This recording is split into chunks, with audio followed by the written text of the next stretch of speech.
You didn't even write their names.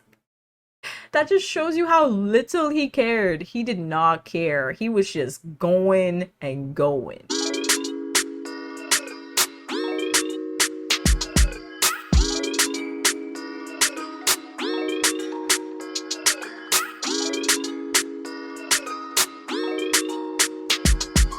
What is up, you guys? Welcome to the channel. It's your girl JD here, back with another one, and today we have the final installment for the 90 Day Fiancé The Other Way tell-all. So this is now part 3, and I've been meaning to do this for a few days now, but I'm finally now able to actually film it for you guys because it's just been a hell of a long holiday season, and obviously, you know, with Christmas, New Year's back to back, it's just like, it's a lot, you know? So now we're just going to dive right into it. We left off pretty much talking about Holly and Wayne in part 2. If you guys want to check out part 2, of course, you guys are welcome to. I'll link that in the corner here. Holly, you know, she's seen walking off the stage because Wayne seems kind of unsure about staying with her, staying in the marriage, and Kenny goes to check on her. They go on a break and he kind of advises her that they really need to talk more for sure, because it just seems like their communication is just incinerated at this point. It's just non-existent. So Tim thinks that they're just very different kinds of people, but with good intentions, at least with regards to each other, and it just looks like neither of them are in a place to provide what the other needs. So I think that was in part 2 where, who was it again? Shikina. I think Shikina was pretty much saying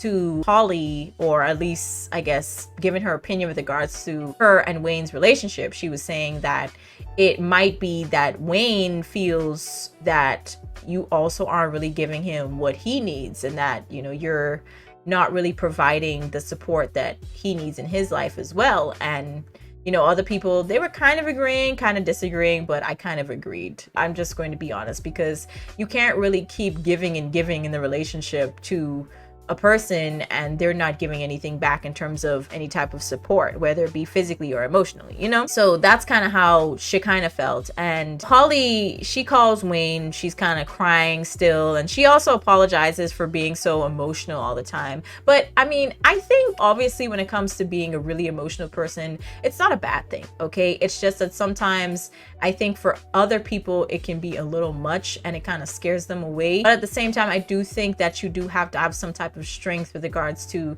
restraining some emotions, you know? Like sometimes you have to read the room and realize that it might be too much for the time, and expressing yourself at that moment might not be the best idea because you might not get the response that you're looking for. So that's just my thoughts about it. She says ultimately that she wants to be with him, but he says that they have a lot to work on, which I agree with, much like all the couples, to be honest. But after the call, she says that she wants to kind of go back and forth to Africa. She wants to visit Wayne in South Africa, but I'm not entirely sure. But at the same time, she's just like, listen, I'm not going to go back to South Africa if we're still going to be dealing with the same issues, pretty much. So yeah. Now, Shikina and Sarper, we go back to them. We talked about them in part 1, but we're forced to revisit them as a couple. So they invite Shikina's friend Dawn onto the show because everyone that was connected to Shikina family-wise, they declined to join. So Sean, the host, actually referred to Dawn as Shikina's ex, and Shikina's just looking around like,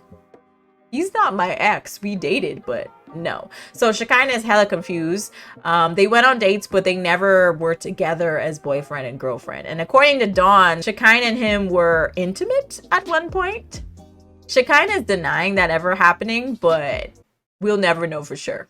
We weren't there, so you know, that's just what it is. Now Dawn also thinks that he's a much better match for Shikina than Sarper is, but the thing is, Dawn, the attraction has to be there and she actually has to want you. And when I saw Shikina interact with Dawn those first couple of episodes in the show, it was like strictly, you're my friend, you're my buddy, stay in your corner. Like, it was not any type of romantic feelings presented at all. So that's just my thought. Now, he also thinks that Sarper kind of acts more like a coach than a lover. And I was like, yeah.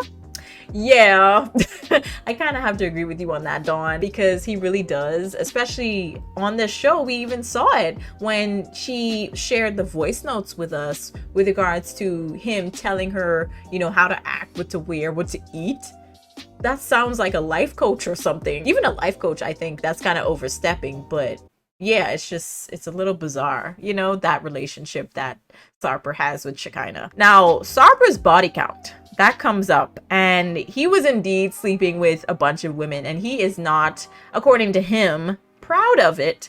But let's be real here. Considering what he goes on to share with Shikina and all the rest of the other cast members, I think you're pretty proud of your conquest.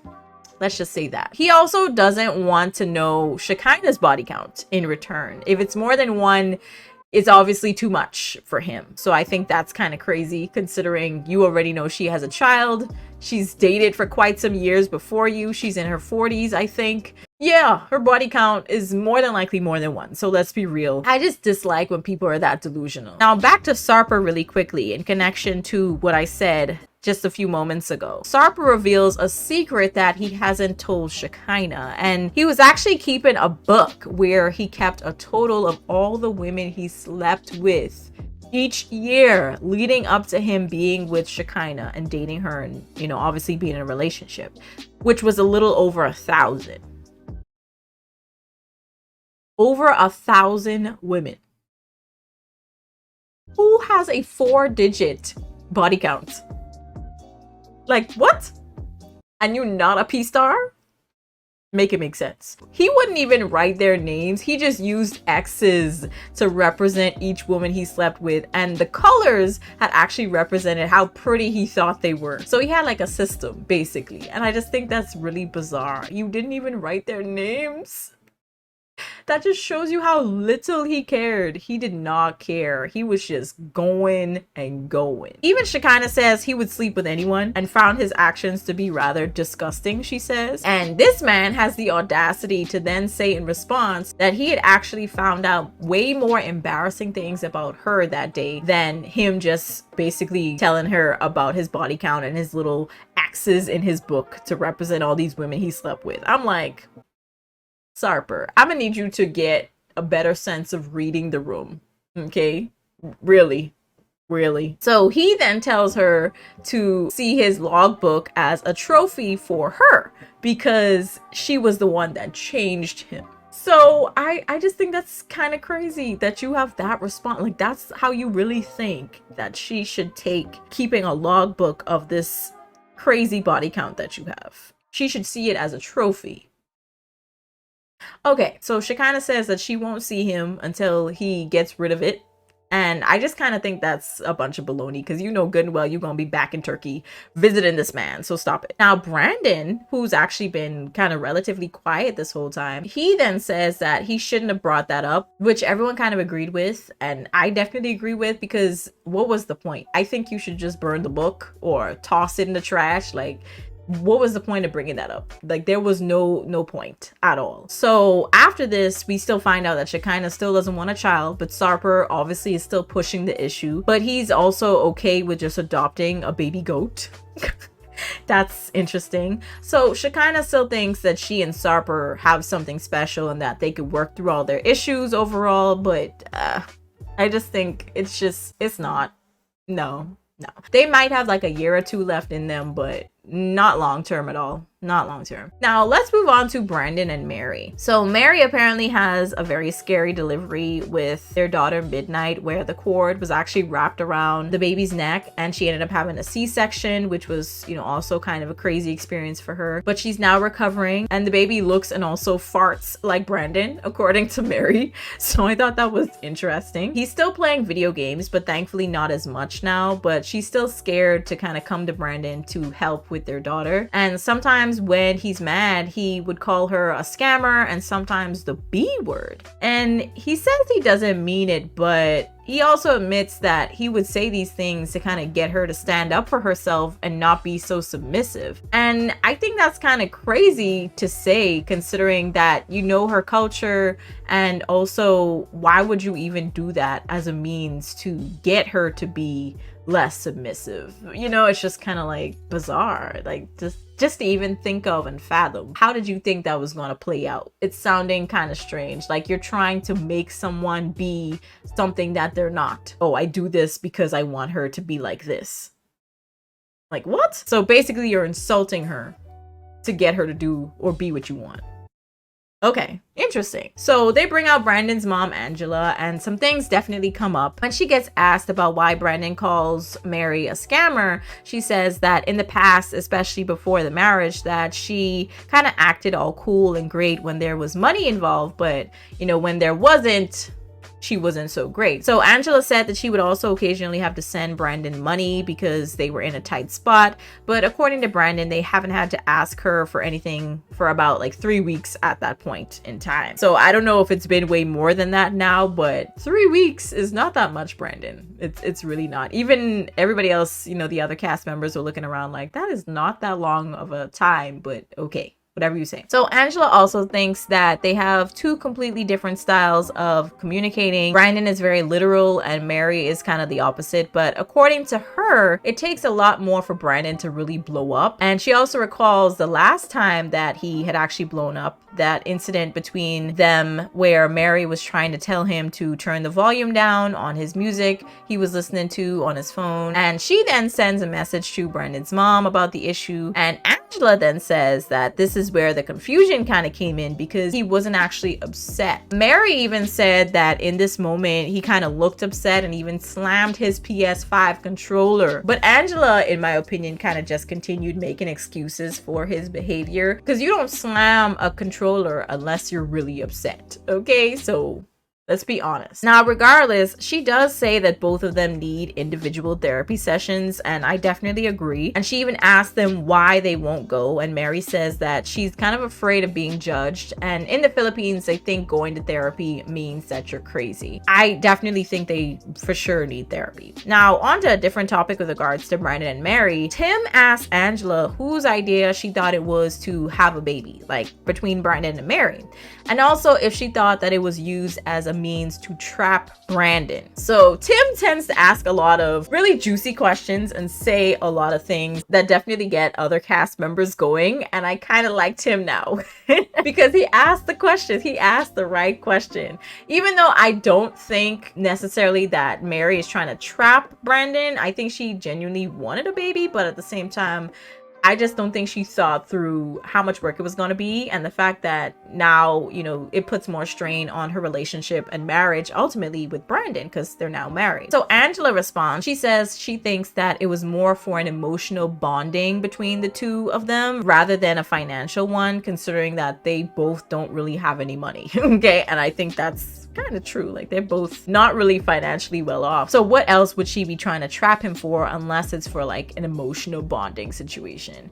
So Julio even came in and he said that they didn't really get to just enjoy themselves before getting married and also having a child, which I definitely agree with. And when Angela leaves, the conversation then switches to Mary's jealousy issues and how it's definitely a double standard in their relationship. So one example that comes up is regarding Mary's posting of a lot of like sexy and somewhat revealing pictures and videos of herself.